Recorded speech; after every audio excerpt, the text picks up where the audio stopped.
You walk away from the conversation with a weight in your chest. Your limbs feel heavy, your thoughts crawl through thick mud, and a sense of nausea sits in your stomach. These symptoms manifest even if no voices were raised and no threats were made. The argument may have focused on a mundane household task or a minor broken promise.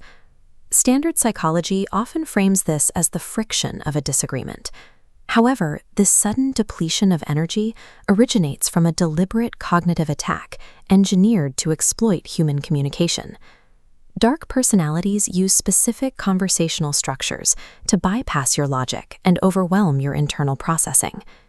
To understand why a simple conversation causes physical sickness, we must treat the interaction as a biological crime scene and conduct a clinical autopsy. This tactic is known as conversational vampirism. It weaponizes the structure and syntax of language against the innate processing patterns of the human brain. This attack targets two measurable biological markers, the rapid depletion of brain glucose and a spike in cortisol, the body's primary stress hormone. By deconstructing the specific cognitive weapons used in these encounters, we can see how they are designed to crash the human CPU. Surviving this requires recognizing that the manipulator is playing an adversarial game, where the only objective is resource extraction. A normal argument follows a predictable trajectory. Two participants move toward understanding, satisfying a biological drive to resolve cognitive dissonance. A manipulator operates oppositely, seeking to bypass resolution entirely, forcing the victim into submission through exhaustion. They achieve this by moving the goalposts. Every time the conversation nears clarity, the manipulator shifts focus to a new, unresolved topic. As the victim attempts to repair the narrative and find logic, the manipulator focuses on breaking the victim's stamina. The manipulator's primary tool is the manufacturing of cognitive processing overhead, forcing the brain to work through irrelevant data. Applying good faith conflict resolution logic to an adversarial exploit ensures the victim burns through mental energy while achieving nothing. The first specific weapon is the washing machine, defined by rapid, aggressive topic pivoting. When confronted with a direct failure, the manipulator instantly shifts focus to a grievance from the victim's past. This triggers a reflexive response. The victim abandons their original point to defend themselves against the new accusation. The moment that defense begins, the manipulator pivots again, typically attacking the victim's tone or emotional state. This rapid pivoting creates an inescapable, disorienting loop within the brain's cognitive processing centers, trapping the victim's thoughts. Forcing the brain to continuously halt an active logic thread and spin up a new one drains executive function, the mental skills used for memory, flexible thinking, and self-control. The victim experiences a dizzying conversational freefall, eventually losing track of the original argument. The washing machine functions as an exploit designed to trap logic in an infinite loop until the speaker reaches exhaustion. The second exploit is word salad, which targets the brain's hardware directly. Word salad involves the deliberate injection of illogical and reality-denying statements into the dialogue. These nonsensical statements are delivered with high confidence and a profound-sounding tone to mimic authority and obscure the lack of substance.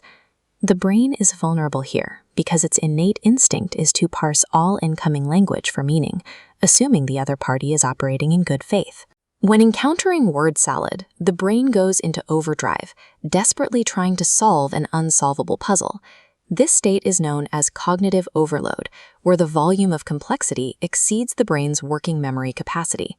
To fuel this hyperprocessing state, the brain aggressively consumes its available glucose reserves. When the brain fails to map reality, the nervous system registers a threat, triggering a state of alarm. This alarm state results in a spike in cortisol levels. Steady, conclusive tone. Word salad functions like a DDoS attack on a computer server, flooding the system with garbage data until it crashes. Following cognitive overload, the victim drops the argument and surrenders. This surrender is a biological necessity. The victim stops the interaction because their body is enforcing a shutdown to survive the metabolic stress. Executive function fails because the brain has exhausted the glucose required to power logical thought.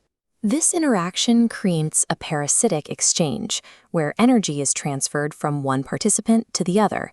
As the victim's cognitive resources fail, the manipulator occupies the vacuum of power. This total control over the environment triggers a surge of dopamine and alertness for the manipulator. The manipulator internalizes the victim's forced surrender, rapidly translating it into a massive surge of psychological power and dominance. The manipulator walks away feeling energized, specifically because they have extracted and consumed the victim's cognitive resources. The exploit leaves the victim trapped in physical sickness and brain fog. The outcome is observable. One person walks away standing tall, while the other is slumped over, engulfed in fog. Those who experience feelings of guilt or self-doubt after these interactions often view the outcome as a personal failure. Losing this argument does not indicate a lack of intelligence or debate skills. The resulting exhaustion reflects a biological marker of a healthy, logic-seeking brain that has been maliciously targeted. Because the adversarial system is designed exclusively for extraction, the only successful strategy is refusing to engage the system. Conversational vampirism prioritizes consumption over truth, resolution, or understanding. Identifying this exhaustion as the result of a biological attack is the first step in defending your cognitive energy.